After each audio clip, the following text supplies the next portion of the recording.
Welcome to the next lesson, a data lesson. We'll actually go through our data tab and understand exactly what everything means, how our stuff is stored, how it looks on the front end, and how it looks on the back end.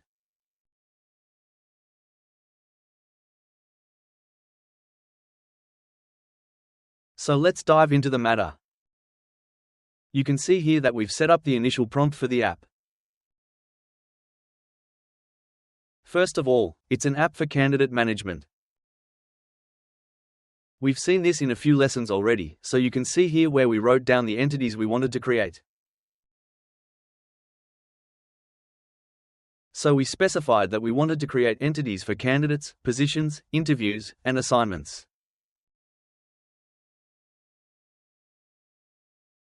What does this actually mean? So we see that it created these entities for us. It really built them out.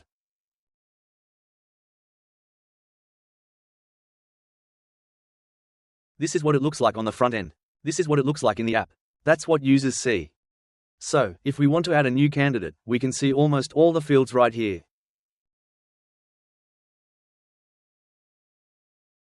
Essentially, each of these is a field. We have the name, email, and phone number, as well as the candidate source. So, that's what it looks like on the front end, which is the most intuitive way to see it. Now, I want us to take a look at what's happening behind the scenes. So, let's head over to the dashboard. We have the Data tab right here. Since we were just looking at an example of candidates, then, we can see the candidates listed here. That's what it actually looks like. Each candidate is a row. Here, each one is a row. They are listed in this table. So, we have Alex, David, Emily, and so on.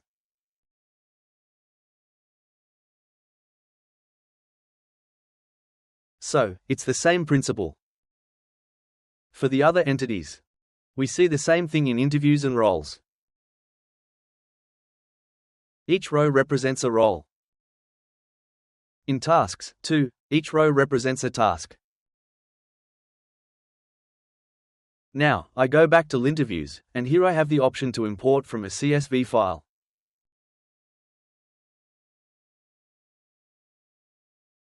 I can create a CSV file with all the information I already have on interviews. Of course, this should match the fields I have here, and then I can instantly upload it to the app and save a lot of manual work. Export, I'll touch on it right away. Before that, I want to touch on the schema.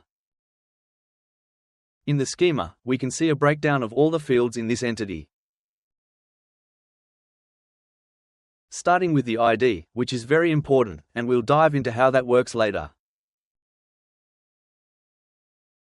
Oh, we're in interviews. Let's head back to the candidates example. So we can see the name, the email, the phone, everything we already saw. It also tells us what type it is. As you can see, this is a text field and it's mandatory. Here, grade, which is a field that is numerical. Oh, what else do we have here?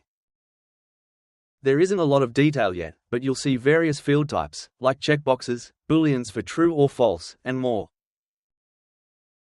So here you can see it. Next, I want to show you. Before we move on, notice how things are laid out here. If we deleted data, intentionally or by an annoying mistake, then you can click here and see the deleted data. We have the option here to delete all the data, all the records of a candidate entity. Of course, you have to be careful with that. We have the option to delete a specific entity. We have the option to add from here. So you see, when I add from here, it's basically the same principle as I would add from here. Heading back to the dashboard, now, I want to show you the export option. So it generates a CSV file for me. We will open it. And these are all the records I have of candidates. This is what it looks like, a CSV file. So, let's take a look at what we have here. Suddenly we see that we also have many more fields than we have seen so far. First of all, we see the fields that we already had on the regular screen as well. That's the name, that's the email.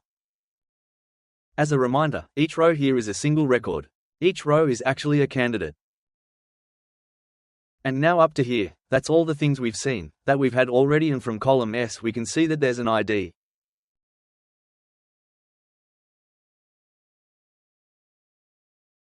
What is this ID? For each row, each candidate has their own unique ID. This is how we know which candidate it is.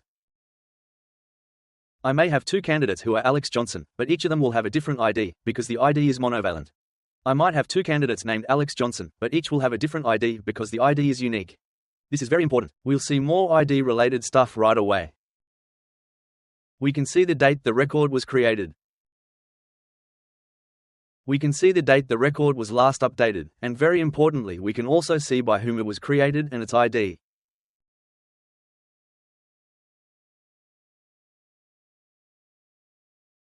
Users are also part of the data.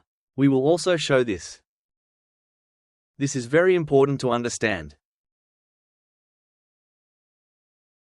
Now that we've covered records and their IDs in more detail, let's head back to our dashboard.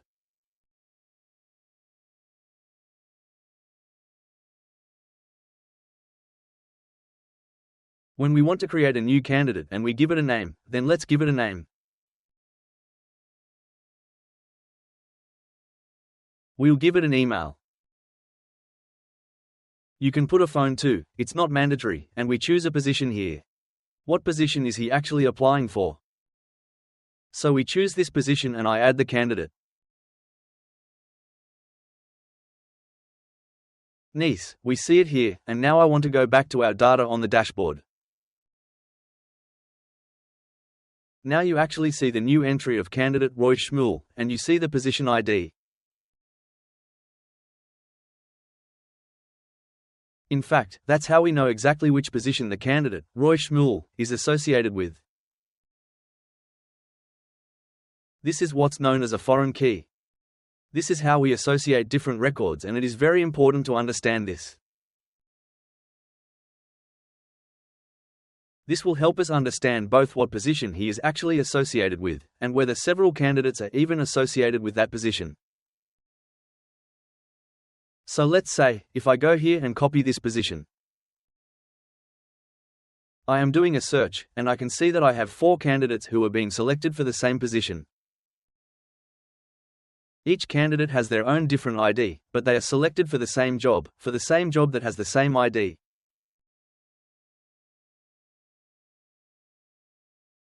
The same principle works between the different records. For example, if I go into interview, you will see that I have both a candidate ID and a position ID. Why is that? Actually, let's think together. Because I have an interview. I want to understand in the interview who the candidate is, and I want to understand what position the interview is for. That's why I have 2 IDs. The next data type we have here is our users. Who are the users in the system? As you can see, I'm currently the only user in the system, and I can edit my role right from here.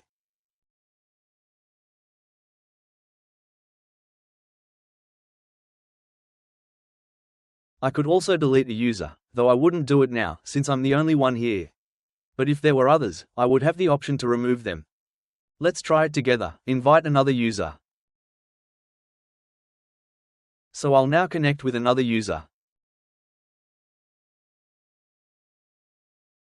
Oh, that's right, we set it up so this app requires approval. So let's also see an example of how to do it.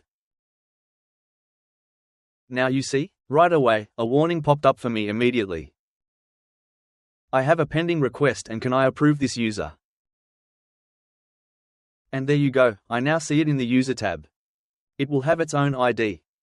Here too I can see the fields.